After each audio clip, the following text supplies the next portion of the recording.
up, you boys, and welcome to Creusa Sims. My name is Creusa Darwin. I'm from Strangetown, and this is Sim.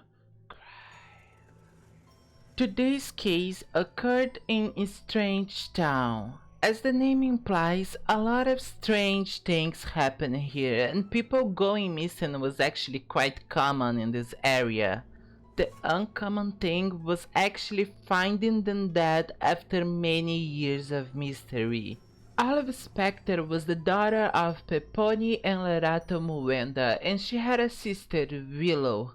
Growing up, Olive was very polite and shy. However, something about her always seemed off. Danielle Greaves was a pizza delivery woman when she disappeared in Strangetown. At the time, Olive was just a teenager and nobody suspects of her, but Danielle was the first of many disappearances strangely connected to Olive Specter. Years went by without any new cases, so Danielle was most likely forgotten by everyone in town.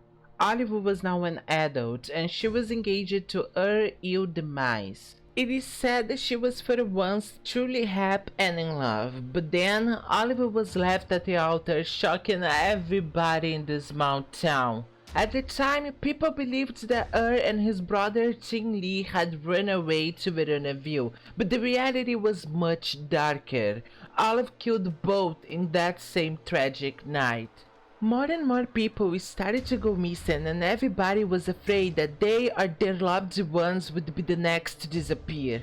Seth Zadie, an elder, Patrick Jones, an adult, and Melissa Sims, a teenager girl, they were the next ones. Two new disappearances caught everybody's attention though. Peponi and Lerato, parents of Olive, went missing as well, not long after Melissa Sims. Strangetown was shocked and scared. Nobody knew what was really happening, and at the time, a lot of speculation was going on, and one rumor became really strong. People started to believe that the disappearances were connected to aliens and abductions, making it even easier for the real killer to act.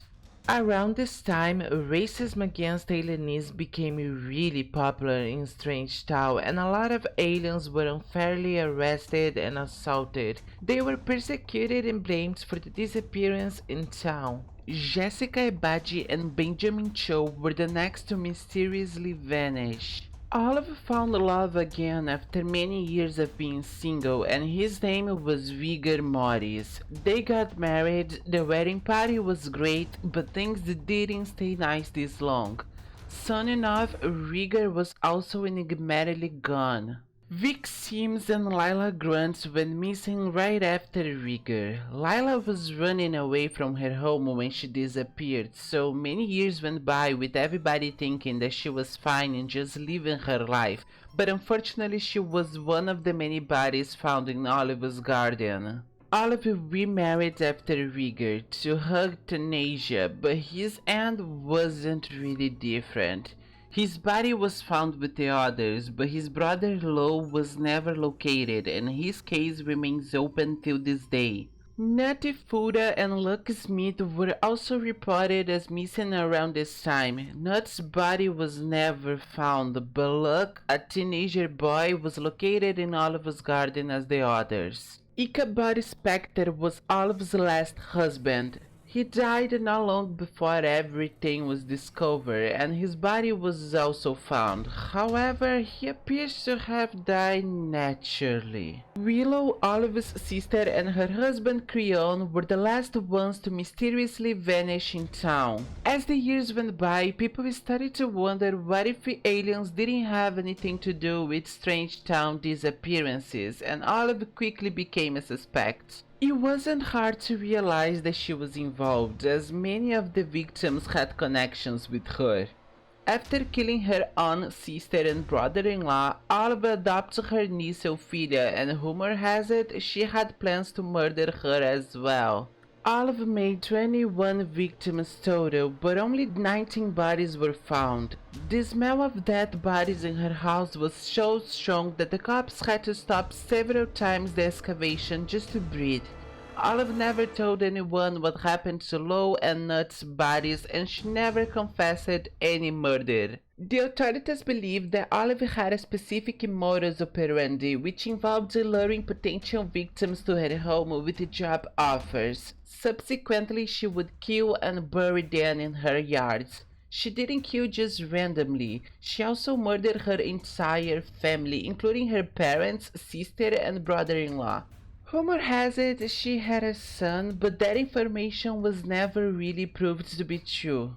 People in town started to say that her son, whoever that might be, was Devil's child.